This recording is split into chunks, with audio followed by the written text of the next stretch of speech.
Hello everybody, today I want to jump right into my topic of how Harry Potter introduced the idea of chatbots and the dangers of chatbots for young children and even teenagers.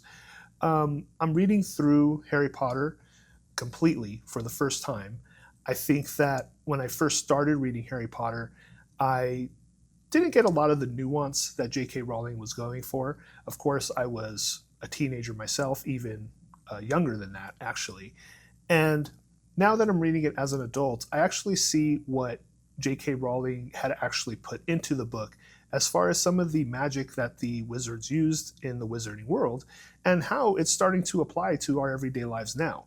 Now, I don't think that JK Rowling was a seer or, had a psychic ability to see into the future.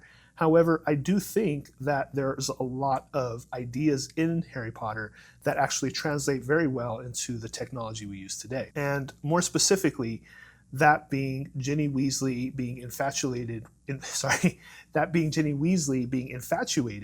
with Tom Marvolo's diary that she finds in Chamber of Secrets. Now, when Ginny Weasley finds this diary, we don't know she actually has it. However, when it's revealed in the end that she does, we understand that she's been pouring her heart out into this diary.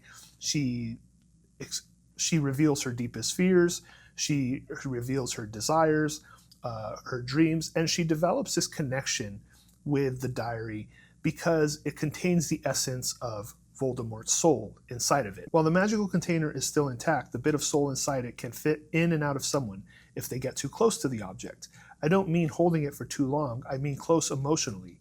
Ginny poured her heart out into that diary. She made herself incredibly vulnerable. You're in trouble if you get too fond of or dependent of the Horcrux. And in reading Harry Potter, this made me think of ChatGPT, but actually more specifically what we're starting to see on Instagram, what we're starting to see in Fortnite, and probably a lot of different different places on the internet. As a teacher, I've already seen websites that are developed for school children to have interactions with chatbots. And I'm not here to say which chatbot is good, which chatbot is bad, if they're all good or if they're all bad. That is not my place. In fact, I'll even preface this by saying I'm not an AI doomer.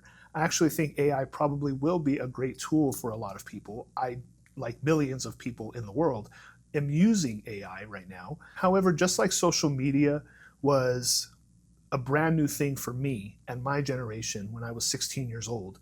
And we didn't know the dangers, we didn't know the potential pitfalls or the feelings that it would cause and stir up in us when we saw our friends not add us to their top 8, for instance, on MySpace.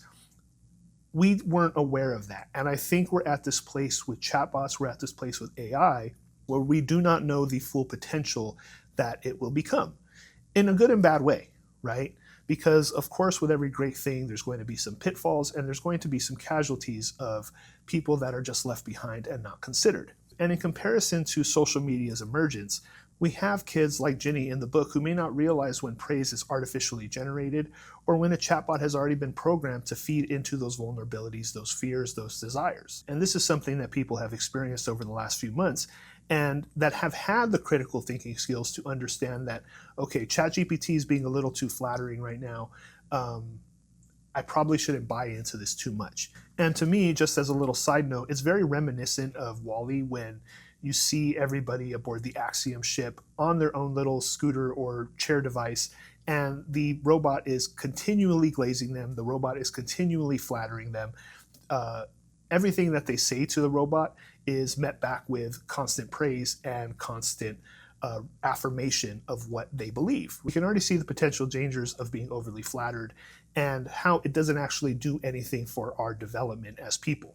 And again, these bots are already more popular than we're giving them credit for. When I searched up the Darth Vader chatbot in Fortnite, I was actually very surprised how intuitive it was to people's commands and to people's voices. I thought, and again, I'm not always the person that's on the cutting edge of where technology is going or where AI is going. And when I saw the Darth Vader chatbot, I was actually blown away because I, coming up in the generation of an early internet, remember the Santa chatbot from AOL Instant Messenger. And for those that don't remember the AOL Instant Messenger chatbot, it was a bot that you could chat with that was supposedly Santa Claus, and you could tell it different things about Christmas. Of course, I would play around with this chatbot and tell it some random stuff just to see how Santa would respond, and just for him to tell me if I was naughty or nice. We have come very far from that. The Darth Vader chatbot actually had a lot of hilarious interactions in trying to say certain words that people wanted it to say, or going over certain ideas, or talking about brain rot, or whatever it was. This chatbot is already there at a level in which it can interact with people on a pretty much one-to-one basis, where you're not going to get a canned response at every moment. However, you are going to get something that goes along with the conversation that you're already having.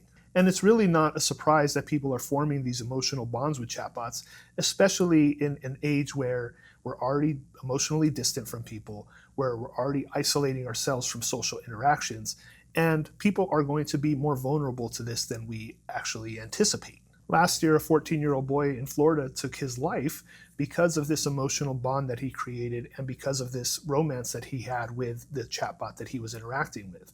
And over time, as this relationship that he understood it to be grew, he started asking questions about taking his own life.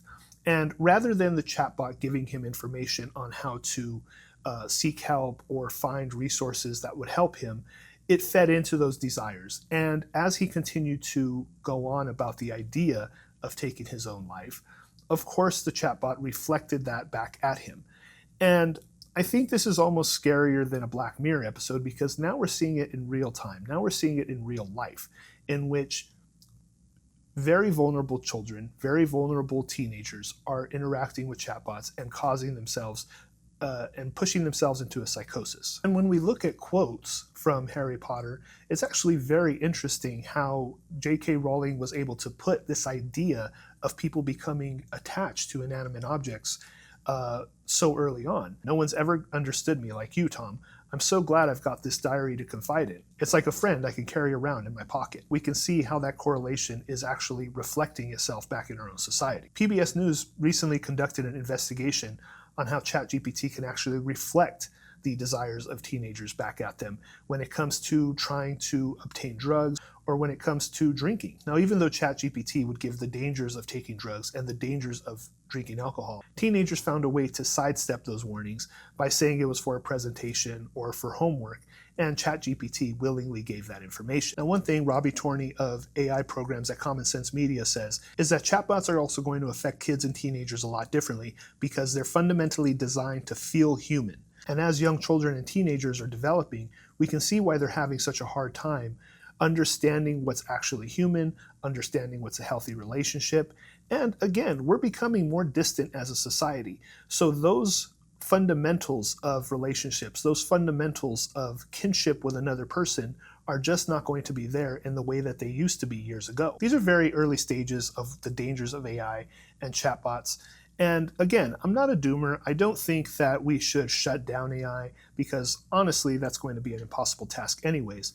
However, I do believe that we need to be cautious going forward. We need to educate children and teenagers and pretty much everybody all the way up to whatever age range, because I do see that this is happening more and more with people in general. I don't want to target just children and teenagers. However, it starts when they're young because, again, even when I was a teenager going on MySpace, going on Facebook, we didn't really think of those dangers. And I think it would be very beneficial for schools to start having these educational talks, for schools to start presenting this information about critical thinking and understanding that this is just a computer that is interacting with you. It is not a real person.